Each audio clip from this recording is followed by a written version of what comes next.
Bien, je vais vous inviter à prendre place. Nicole Lanaspre, Gilbert Ayu, Sophie Sand, Stéphane Guy-Borel, absent, pouvoir Gilbert Ayu, Zouina Ménade, Arnaud Larmurier, Jean Aubin, absent, excusé, pouvoir Christine Mattei, Bernard Ledu, Camille Caron, Tom Maurice, Grégoire Dublino, Maryse Menet, Céline Cabot, Benoît Blanchard, Joël Dupuis, Didier Leder, Carole Chénaud, Youssef Kinache, Sali Adamani, Carole Cozard, Marie-Christine Cavecchi absente, excusez, pouvoir Xavier Melki, Xavier Dubourg, Sophie Ferreira, Patrick Boulet, Sabrina Fortunato, Henri Fernandez absent, excusez, pouvoir Étiennette Lebéchec,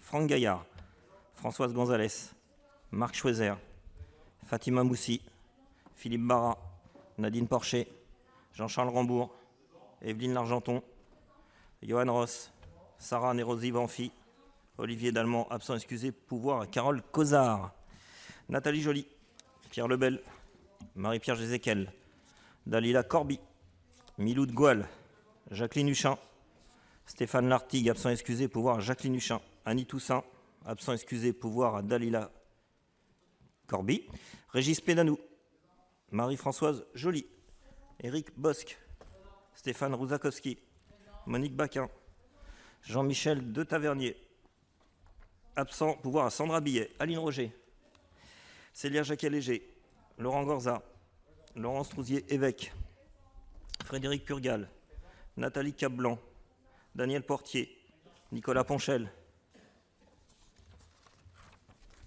absent,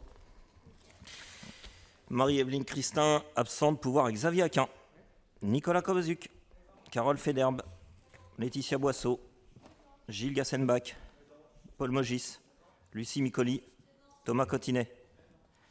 Je vous remercie. Avant de démarrer le conseil et l'ordre du jour, depuis le dernier conseil communautaire, la folie humaine entraîne de graves événements dans le monde.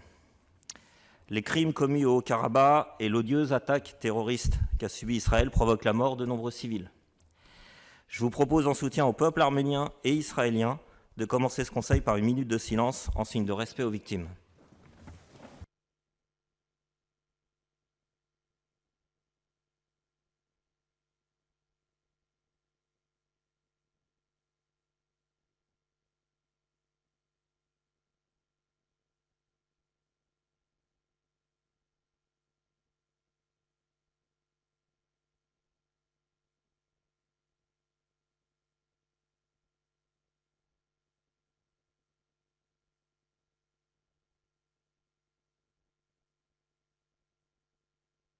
Je vous remercie.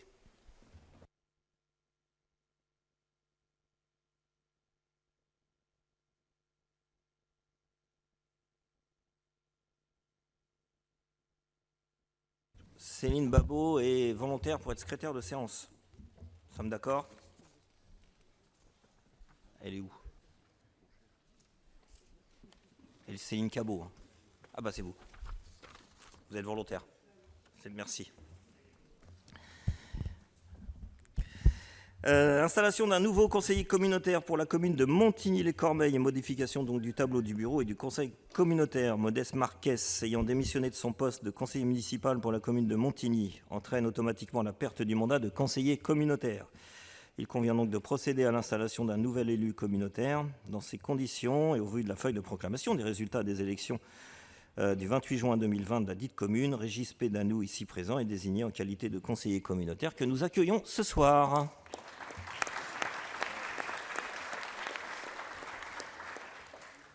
Et il n'y a pas de vote. Vous avez en point 2 l'approbation du procès-verbal de la séance du Conseil communautaire du 26 juin. Y a-t-il des remarques particulières? Non, donc on passe au vote. J'invite M. Pédanou à ne pas prendre part au vote de ce point puisqu'il ne participait pas au Conseil.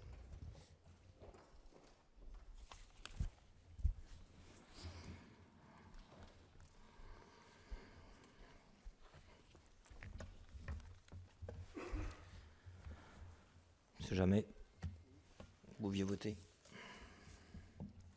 Monsieur Kinash et Madame Damani.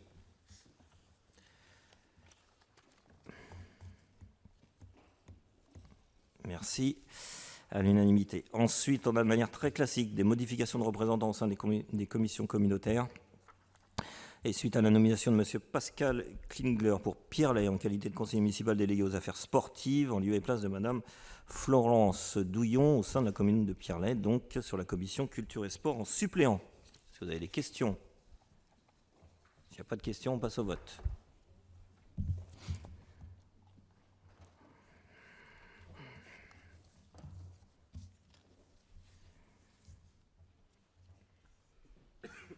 Madame Damani.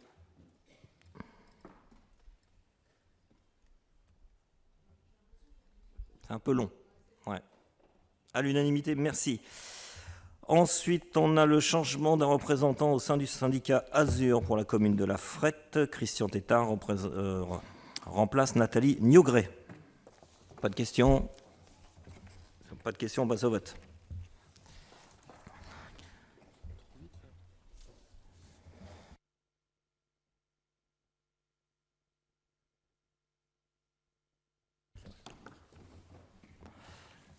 Madame Norman. Merci. Ensuite, on a la désignation d'un référent déontologue des élus et modalités d'exercice. Donc, suite à la loi du 21 février 2002 relative à la différenciation, la décentralisation, la déconcentration et, de manière très classique, portant diverses mesures de simplification, nous avons donc maintenant l'obligation de désigner un référent déontologue pour les élus.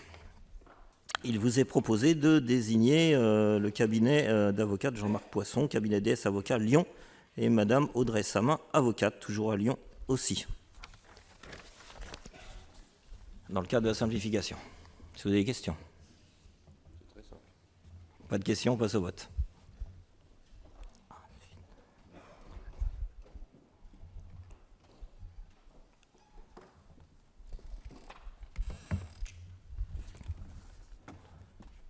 À l'unanimité, merci.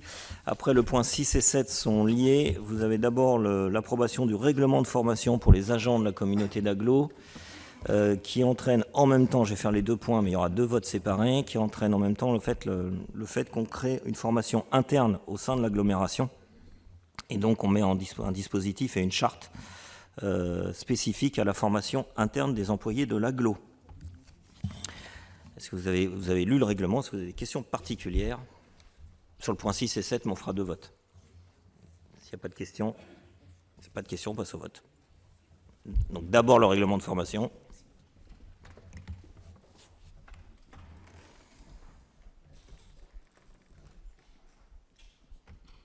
Monsieur Ahu, merci. Et ensuite le point 7, qui est donc la création de la formation interne. On revote.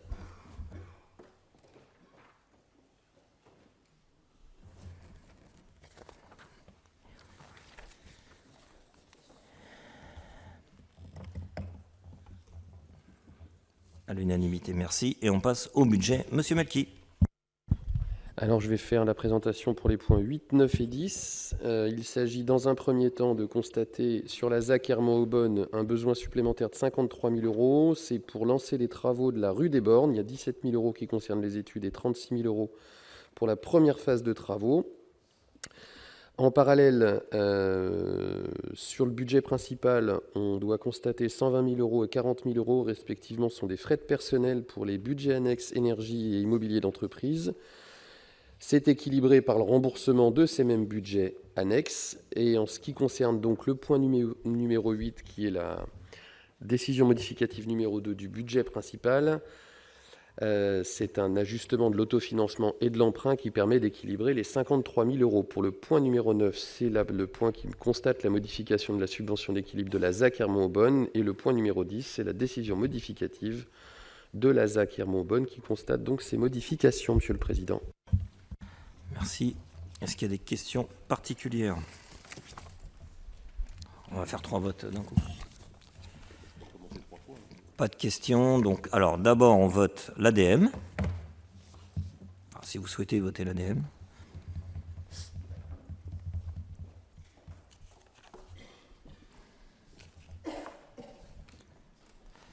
4 votes contre. Merci. Ensuite, on vote la modification de la subvention d'équilibre au budget de la gare d'Hermont-Aubonne, budget annexe.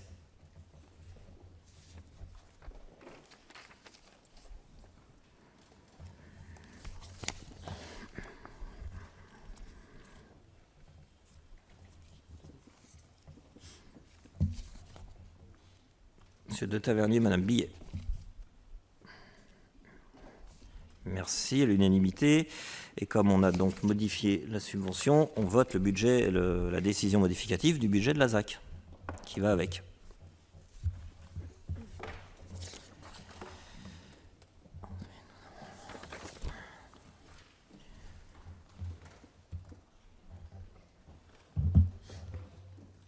C'est bon. Ah, Cormeil est bloqué. J'ai la série Cormeil qui est bloquée.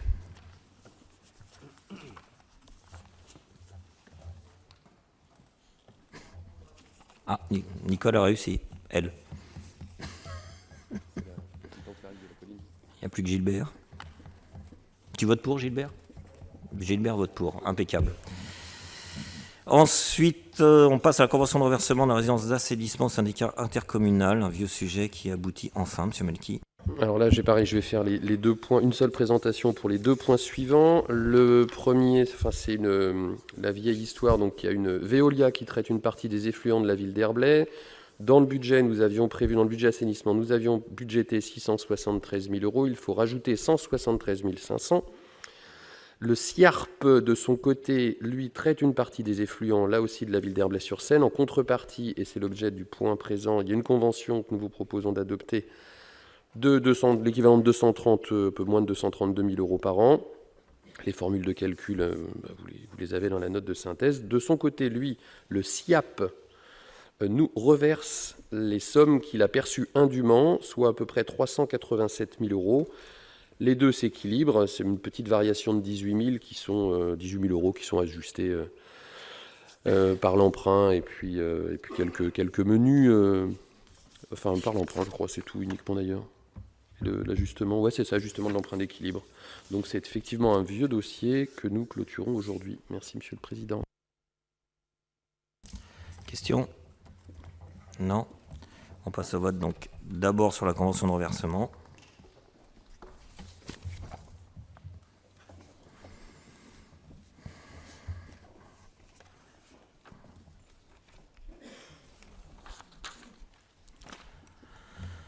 Monsieur Gorza. Merci, à l'unanimité. Et on passe au budget annexe pour la même raison.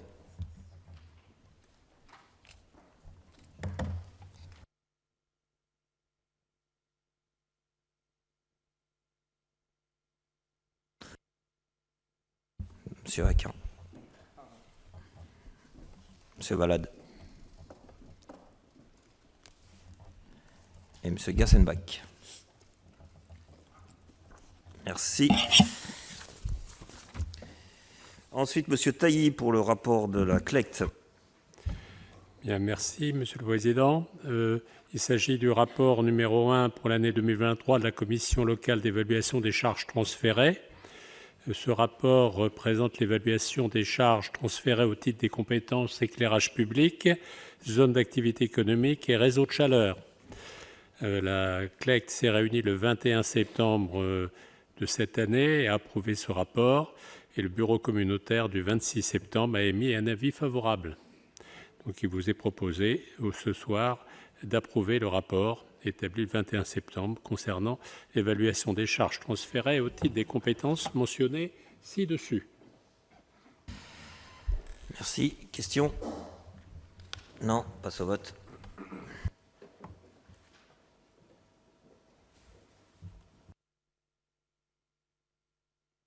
Unanimité. Le rapport de la CLECT entraîne les attributions de compensation. M. Melki. Et nous avons des attributions de compensation définitives en 2023 qui s'établissent à 38 390 440 €, contre 38 445 371 € qui avaient été prévus. Les principales évolutions concernent l'éclairage public de Frépillon, la ZAE du Mont-Tubois à Frépillon et les réseaux de chaleur. Merci. Question? Pas de questions, on passe au vote.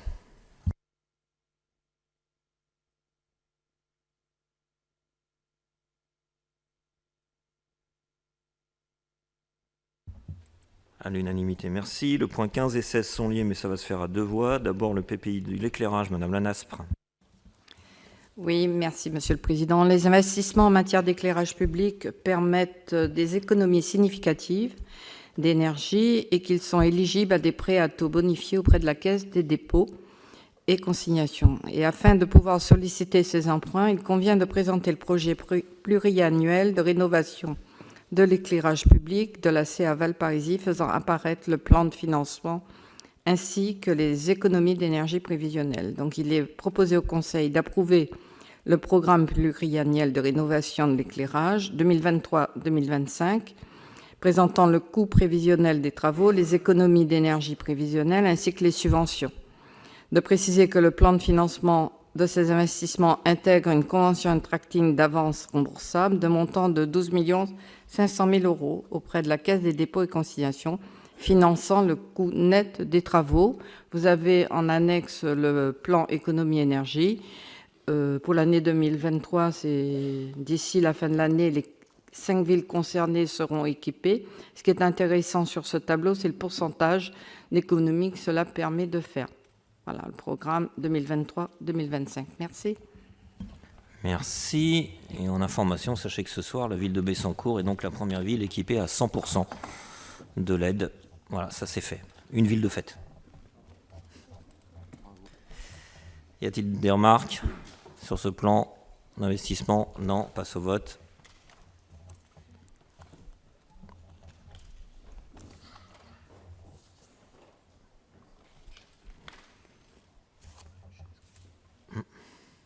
Monsieur Dublino, Youssef Kinache.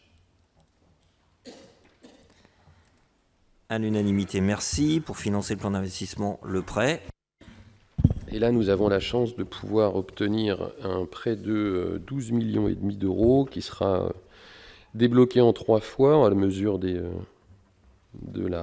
l'avancée des travaux. Et ce qui est intéressant, c'est le taux. On est à 2% en fixe. Donc, il faut sauter sur l'occasion, chers collègues.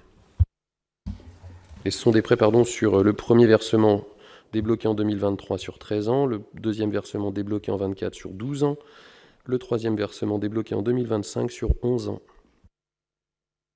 Ouais. Remarque? Non, passe au vote.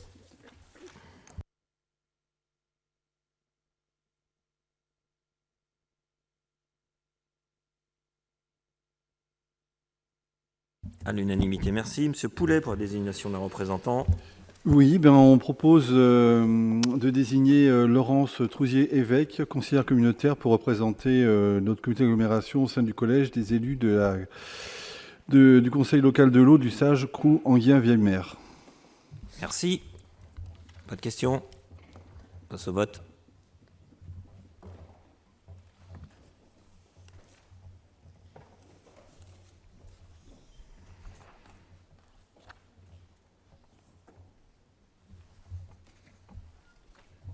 À l'unanimité, merci. Après l'avenant de transfert pour le service public de géothermie et exploitation du réseau de chaleur de Taverny, Monsieur Portier. Merci, Monsieur le Président. Donc, en effet, la communauté d'agglo Valparisis est compétente depuis le 1er juillet 2023 en matière de création, aménagement, développement et entretien du réseau de chaleur et de froid sur le territoire de la commune de Taverny. À ce titre, elle s'est substituée dès ce 1er juillet 2023 à la ville de Taverny pour la gestion du service public de production et distribution de chaleur de la ZAC La Croix-Rouge. La ville de Taverny a délégué l'exécution de ce service public par contrat conclu le 23 juin 2021, prenant effet au 1er juillet 2021, avec la société dédiée IDEX Territoire. Le contrat est conclu pour une durée de 15 ans. Ce délégataire est ainsi chargé de l'exploitation des réseaux de chaleur, la maintenance et l'entretien des installations, la facturation de la chaleur aux abonnés du réseau, la réalisation et le financement des travaux neufs, le verdissement de la production énergétique et le développement du réseau. La commission aménagement environnement et tourisme du 11 septembre 2023 et le bureau communautaire ont émis un avis favorable. Merci. Question? Non? On passe au vote.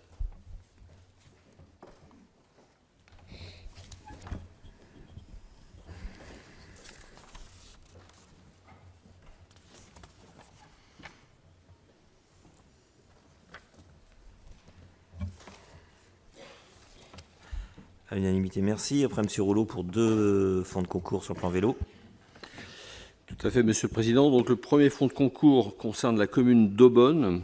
Donc, je rappelle que le fonds de concours est de 434 726 € et que la ville d'Aubonne sollicite une somme modeste pour une piste cyclable à contresens de 4 000 €. Elle n'a pas sollicité ou elle n'a pas réussi à avoir des subventions de la région et du conseil départemental. Donc, du coup, l'agglomération monte à 50%. Et il reste à charge, donc 50% pour la commune, soit 2 000 €. Ensuite, la commune d'Ermont sollicite également une aide dans le cadre du plan vélo. Donc là, pour un montant de 237 012 €. Ils n'ont pas réussi à avoir de subvention de la région. Le conseil départemental subventionne à hauteur de 25%. L'agglomération Valparisie, 34,4%, avec un reste à charge pour la commune de 34,4%, soit 81 559 €.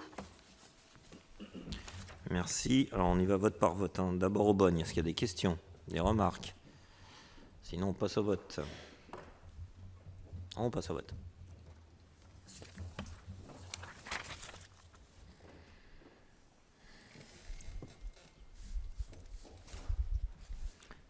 Si j'ai Taverny de bloqué là. Monsieur Gassenbach, c'est bon. Merci. Et après, pour la ville d'Ermont, pas de questions. On passe au vote.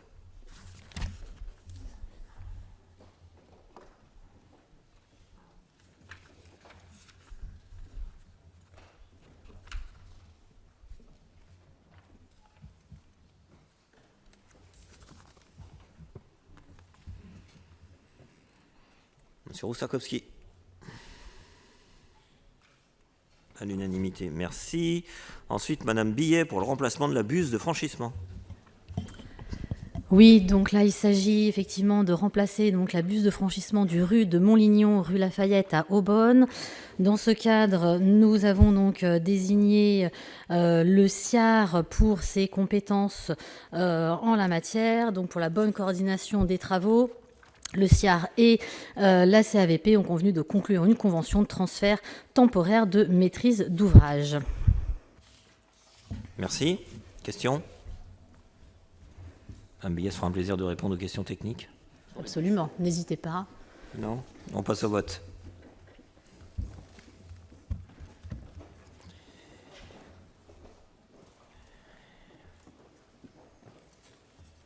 À l'unanimité, merci. Ensuite, l'avenant au contrat de concession de services d'assainissement. Absolument, l'avenant numéro 1, donc la CAVP a un marché donc avec la société Fayol concernant donc les prestations de services publics de l'assainissement collectif et non collectif. Le concessionnaire a présenté un dossier de demande de prise en compte de l'augmentation des tarifs de l'électricité et a demandé donc 370 000 € supplémentaires. Dans le contexte actuel de hausse des prix de certaines matières premières en date du 29 septembre 2022 et après discussion avec le concessionnaire, la CAVP a accepté une partie des charges supplémentaires supportées par le concessionnaire, soit absorbées par une hausse provisoire de la redevance assainissement. Ainsi, nous avons conclu donc le montant retenu visant à pallier les surcoûts liés à la crise énergétique sera de 200 000 € hors taxe. Le présent avenant inclut une augmentation de 0,57% du montant total du contrat compte tenu du montant total des charges indiquées par le titulaire du contrat au sein de son compte d'exploitation, soit 34 855 847 €. Le montant de la redevance assainissement augmente de 0,0190 € hors taxe par mètre cube, ce qui représente une facture annuelle moyenne d'un foyer de 120 mètres cubes par an, une augmentation de 2,28 € hors taxe, soit 2,508 € TTC. La majoration de la redevance assainissement entrera en vigueur à compter du 1er novembre 2023 pour une durée d'1 an jusqu'au 31 octobre 2024. Et à terme, nous reviendrons donc au montant initial. Merci. Question? Pas de question. On passe au vote.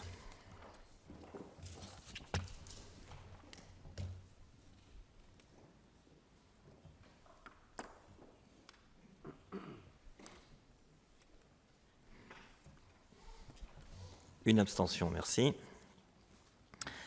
Ensuite, pour le dernier point, normalement, sur le Conseil communautaire étaient prévus 2 points, 23 et 24. C'était, dans un premier temps, l'approbation de la convention intercommunale d'attribution du Val-Parisis pour les logements sociaux et l'approbation du projet de plan partenarial de la gestion intercommunale des demandes et d'information des demandeurs, dit le PPGDID, autrement dit les critères, que beaucoup de villes ont travaillé depuis 1 an et demi, 2 ans, avec les services de l'agglo. Je tiens à préciser que les critères n'ont rien à voir avec la gestion de flux, pour ceux qui suivent sur le passage en gestion de flux. Ce sont 2 choses séparées. À la place du vote de où on aurait dû approuver ces 2 conventions, je vous propose de mettre au débat et au vote le texte suivant. Lors de sa rencontre avec les maires des villes victimes des émeutes urbaines, le président de la République a déclaré « Il faut redonner aux maires le pouvoir d'attribuer les logements sociaux ». Cette déclaration a suscité le plus vif intérêt des élus de la communauté d'agglomération Val-Parisis. Un grand intérêt tant cette phrase va à rebours de tout ce que nous a imposé l'État sur ce sujet depuis 30 ans. Les différentes lois, SRU, Égalité et Citoyenneté, Allure, Élan, les décrets, circulaires, intervenus durant cette période n'ont cessé de transférer à d'autres acteurs le pouvoir d'attribution des logements sociaux. Ce sont aujourd'hui les commissions d'attribution en main des bailleurs qui sont souveraines, avec un pouvoir très fort accordé aux organismes HLM, aux préfets, à Action Logement, pour reloger leur public sans connaître ou prendre en compte les enjeux très locaux du peuplement d'une ville, d'un quartier ou d'un immeuble. Les résultats de ces mesures sont visibles au quotidien: paupérisation, concentration de la misère, éviction des classes moyennes, conflits avec les habitants. L'État nous demande encore de renoncer nous-mêmes au peu de pouvoir qu'il nous reste en votant 2 documents: la convention intercommunale d'attribution et le plan partenarial de gestion de la demande et d'information des demandeurs, et notamment la grille de cotation des demandes. Or, si les critères de cette grille ont été travaillés avec les villes, cette dernière n'en est pas moins non contraignante pour les commissions d'attribution. Seul un virage législatif dans la politique de logement pouvant réellement changer la donne. De plus, il est évident qu'elle deviendra une source de confusion et de récrimination de la part des habitants.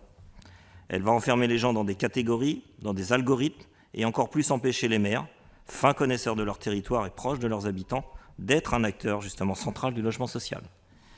Dans ces conditions, il ne nous est pas possible de voter les documents demandés par l'État, totalement contradictoires avec les déclarations du président de la République et les intérêts de nos territoires et habitants. J'ouvre le débat. S'il n'y a pas de débat, on passe au vote. Alors, M. Schweitzer en premier, je l'ai vu en premier. Oui, merci. Je pourrais être d'accord avec votre motion, mais je trouve qu'elle n'est pas à la hauteur de la problématique du logement. La problématique du logement, c'est d'abord une crise de l'offre. 4 millions de ménages mal logés, 4 millions de foyers en attente d'un logement social, 300 000 personnes sans domicile fixe. Dans le même temps, l'Union sociale de l'habitat montre un besoin global de 518 000 logements par an, dont 198 000 logements sociaux, afin de répondre aux tendances sociodémographiques du pays. Notre pays s'enfonce dans la crise du logement. En face, il y a effectivement le désengagement de l'État. Depuis 2017, l'État s'est désengagé du financement des politiques de logement. Extinction des aides à la pierre, asphyxie des organismes de logement au travers de la réduction de loyer solidarité, je vais y arriver, fiscalité défavorable au logement social et augmentation des coûts de production. Le rythme de production du logement social s'effondre, moins de 100 000 logements par an. Ce désengagement touche aussi les APL qui subissent des coupes budgétaires importantes, moins 1,3 milliard par an sur la période 2020-2023, et ce au détriment des plus modestes qui n'arrivent plus à faire face aux dépenses de loyer. Ces évolutions sont l'expression du démantèlement continu du service public du logement. Les conséquences en sont l'exclusion des plus modestes du centre des métropoles, une dégradation des conditions de vie dans les quartiers populaires et des millions de ménages aux revenus modestes livrés au marché privé de l'immobilier et dans la capacité de se loger dignement. Facteur aggravant, les effets du réchauffement climatique frappent en priorité les plus précaires et les cités populaires. Dans le même temps, la dérégulation du marché de l'énergie entraîne une flambée des prix du gaz et de l'électricité, alimentant ainsi l'inflation et l'augmentation des charges locatives au détriment du reste à vivre des plus modestes. Oui, il y a une exigence d'une autre politique en matière de logement. Dans ce contexte dramatique, il convient que la loi de finances 2024 intègre une programmation pluriannuelle en faveur du logement, incluant la production de 200 000 logements sociaux par an, la TVA à 5,5 pour la construction sociale, la suppression du RLS, un abondement du Fonds national d'aide à la pierre, une aide financière et une fiscalité incitative pour les maires bâtisseurs. Il faut aussi fixer la fixation d'un taux minimum de 30% de logements sociaux dans toutes les opérations d'aménagement.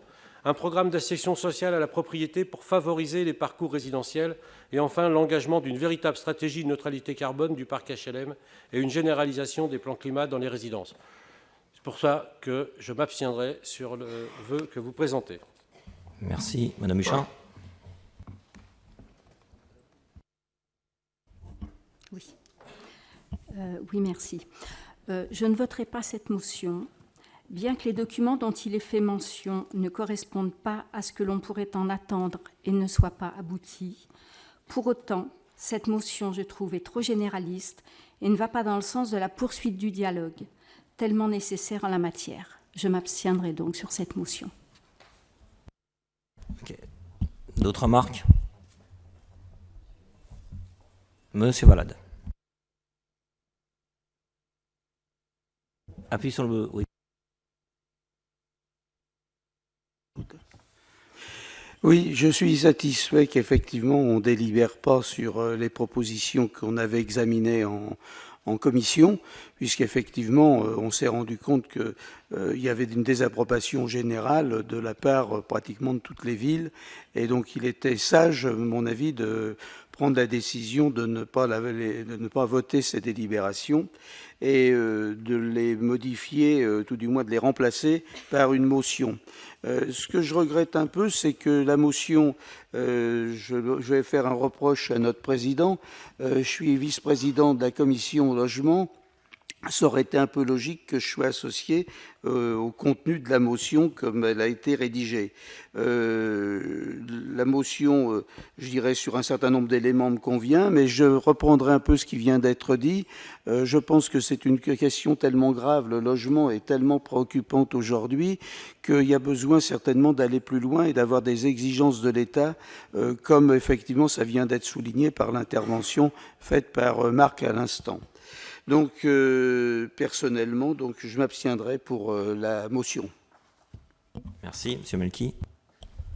Je voudrais juste recentrer la motion. Elle parle de l'attribution des logements sociaux par les maires ou pas par les maires. On n'est pas du tout dans une politique du logement dont on peut débattre très longtemps et on ne sera pas forcément tous d'accord. Je voulais juste revenir sur deux choses qui ont été dites. Moi, je partage complètement ce qu'a dit Marc Schweitzer sur les 30% de logements sociaux pour atteindre le seuil fatidique des 25%. Juste un exemple à Franconville, chers collègues du conseil municipal, si jamais on fait ça, 30% de logements sociaux, on passe à 73 000 habitants. On passe à 73 000 habitants. Si jamais la loi SRU telle qu'elle est faite, si dans chaque nouvelle construction, nous mettons 30% de logements sociaux, naturellement, le stock total de logements augmente. Et l'objectif augmente aussi. Et donc, à partir de là, on a 15 000 logements, il en faut 12 000 de plus. On a 21 écoles, il en faut 19 de plus. On a 9 gymnases, il en faut 7 de plus. Et on passe à 73 000 habitants, donc la 6e ville la plus dense du monde entre Séoul et Bombay. Donc ça, c'est pour la loi SRU telle qu'elle est faite. Et je rappelle aujourd'hui que l'intérêt, ce qu'attendent nos habitants, c'est qu'on soit capable de leur garantir la tranquillité, la sécurité, la salubrité, qui sont finalement les principales orientations et principales responsabilités des maires. Et qu'aujourd'hui, on a besoin de pouvoir maîtriser, quitte à ce qu'il y ait un contrôle a posteriori des services de l'État pour s'assurer qu'il n'y a pas d'attribution, j'allais dire, de confort. Moi, je suis tout à fait favorable à gérer les personnes qui sont dans des situations précaires et qui résident à Franconville, plutôt que d'accueillir des gens qui vont travailler à Meudon-la-Forêt. Je ne connais pas la ville de Meudon-la-Forêt, mais je sais qu'il faut beaucoup de temps pour y aller le matin et en revenir le soir. Et que bien souvent, on se retrouve avec des gens qui habitent qui sont positionnés dans nos logements, qui travaillent à l'autre bout de la région, et ça n'a ni queue ni tête pour eux. Et si on ne modifie pas, et si on ne commence pas à mettre, nous, en tant qu'élus locaux, un coup de pied dans la fourmilière, en fait, ce qui est en train de se passer, parce qu'il y a eu beaucoup de choses qui ont été dites sur l'école, sur l'écologie, sur tout ça, c'est des beaux sujets importants, mais il y en a un qui est oublié, c'est l'école. Et qu'aujourd'hui, on se rend compte que dans ces quartiers, le niveau scolaire chute dramatiquement. Alors, il chute globalement partout, mais dans ces quartiers particulièrement. Pourquoi ? Parce que les classes moyennes fuient ces quartiers. Et ils se logent en fonction des cartes scolaires. Ils se logent en fonction des cartes scolaires. Ils disent, je vais habiter là ou pas en fonction de là où sera leur enfant à l'école.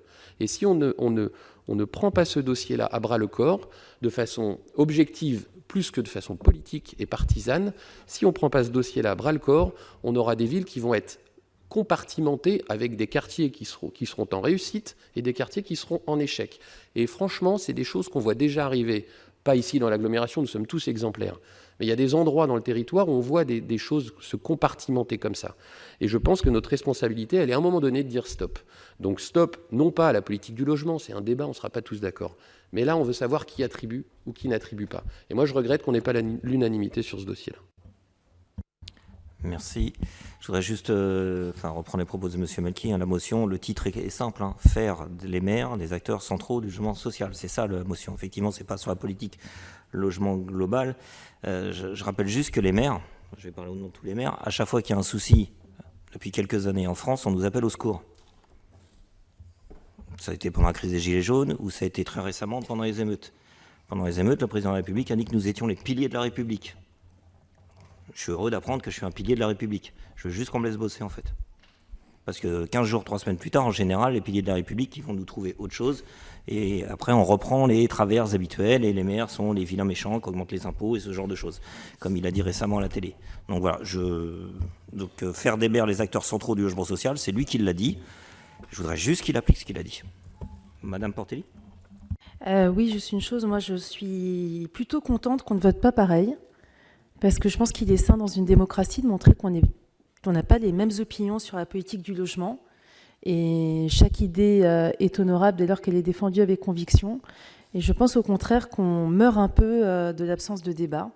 Et moi, je n'ai pas du tout les mêmes positions que Michel Valade, par exemple, sur le logement, mais ce n'est pas un problème, et moi je pense que c'est plutôt sain. Donc je trouve ça très bien, au contraire, que ce soir, on puisse voir qu'il y a peut-être des positions qui sont différentes, et que pour d'aucuns d'entre nous, même sur les questions de mixité sociale, sur les questions de parcours de l'habitat, sur les questions même d'accession à la propriété, sur même la question aussi de la loi SRU, on peut avoir des positions différentes, et tant mieux. Si tout le monde qui voulait s'exprimer. Monsieur Carpentier. Oui, alors moi non plus, je ne voterai pas cette motion. Autant je partage le point de vue de Michel Valade, de dire que les propositions de texte de réglementation proposées par l'État ne convenaient pas. Et donc j'étais favorable au bureau intercommunal de ne pas la présenter, de ne pas présenter ces deux délibérations. Le problème, c'est que la motion détourne en partie les enjeux, parce que tout le monde sait bien quand même que les maires ne sont pas les seuls à travailler pour la création des logements. Le logement, en France, c'est un budget national, 40 milliards d'euros à peu près, 37 milliards et quelques, 40 milliards. Et ce budget, il est abondé par différents acteurs. Et notamment ce qu'on appelait auparavant le 1% patronal. Bon, maintenant, je crois que c'est 0,45 ou quelque chose comme ça. Et donc, c'est ce qui fait que vous avez Action Logement, et c'est ce qui fait que vous avez une partie des salariés qui peuvent se loger assez facilement via leur entreprise, et ce qui permet la fluidité dans le parc social. Et ensuite, vous avez l'autre partie qui peut poser problème, effectivement, c'est ce qu'on appelle le contingent préfectoral, qui pèse lui aussi à hauteur de 40% des logements sociaux. Et là, c'est vrai que ça manque de transparence et il faut certainement rediscuter de ce contingent préfectoral. Mais les 40% de Action Logement et de ce qu'on appelle le 1% patronal, c'est quelque chose de positif, ce qui permet à tous les salariés de pouvoir bouger d'une région à l'autre grâce à leur employeur qui a cotisé à ce fonds. Et puis les maires, on a à peu près 20%, vous le savez aussi bien que moi, ce qui est faible tout simplement parce qu'on garantit les emprunts. Donc moi je considère que les maires ont tout à fait leur mot à dire. Dans ce sens-là, je crois qu'on est tous d'accord, mais il faut le faire en partenariat. Ça peut fonctionner qu'en partenariat, le logement. On sait bien qu'en plus, dans la vie, on est amené à déménager peut-être plus souvent aujourd'hui qu'auparavant pour des raisons professionnelles, etc. Donc, il y a besoin de fluidité. Et donc, que l'État se pose la question de faire avancer cette idée de fluidité, ça, c'est positif. La manière dont le propose actuellement le gouvernement ne me satisfait pas du tout. Voilà. Donc cette motion, il y a des morceaux qui me plaisent bien, d'autres un peu moins, et notamment je ne comprends pas pourquoi la loi SRU est citée. La loi SRU, c'est une vieille loi qui 1999 ou 2000, je crois, de mémoire, qui n'a jamais été remise en cause par toutes les majorités du pays, qu'elles soient de droite ou de gauche. C'était sous Jospin qu'elle a été votée celle-ci. Elle n'a jamais été remise en cause par les autres majorités. Parce que tout simplement, c'est une loi qui ne parle pas que du logement social, mais d'une manière générale de l'organisation du pays, de l'urbanisme, et puis également, bien sûr, du logement social. Alors, il y a le fameux article 55 de mémoire, 55, qui a mis en place les 20%. Voilà. Et les 20 non. À l'époque, c'est les 20%. Voilà. Et donc, le débat, il peut apparaître aussi un petit peu ici à travers les lignes. Bon, je comprends l'esprit du texte. C'est pour ça que je ne vote pas contre. Vous voyez, mais je ne peux pas souscrire à 100% dans le texte et je suis quand même porté lit. Il y a un petit peu de diversité qui s'exprime, ça ne fait pas de mal dans notre agglo. Voilà, donc je m'abstiendrai. Pas de souci. D'autres remarques? S'il n'y a pas d'autres remarques, on peut passer au vote.